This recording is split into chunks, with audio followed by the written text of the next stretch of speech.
کرو فکر. جس انسان کے اندر سوچنے کی صلاحیت جتنی زیادہ مضبوط ہوگی اس آدمی کا ایمان اور اسلام اتنا ہی زیادہ مضبوط ہوگا. ہماری سوچ ہماری فکر چینج کرتی ہے، تبدیل کرتی ہے ہماری عملی زندگی کو. مثلا سوچئے، ایک مثال پر غور کیجئے.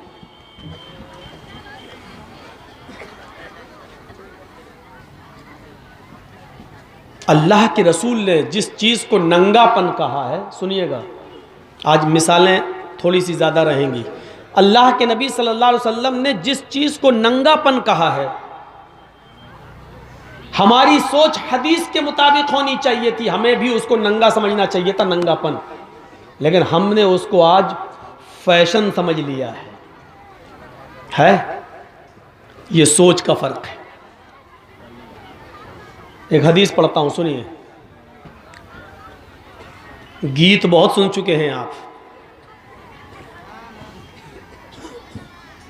قرآن و حدیث سے ہٹی ہوئی باتیں بہت اس جلسے میں ہو چکی ہیں، سب میرے کانوں میں پڑ رہی تھی اور سب میں سن رہا تھا. کتنا قرآن سنایا گیا اور کتنی حدیثیں سنائی گئیں وہ سب ہم کو معلوم ہے. اب ذرا ادھر آ جائیے، کچھ باتیں قرآن و حدیث کی بھی سن لیجیے. نساء کاسیات عاریات مائلات و ممیلات. یہ مسلم شریف کی حدیث کے الفاظ ہیں. نبی اکرم کیا فرماتے ہیں؟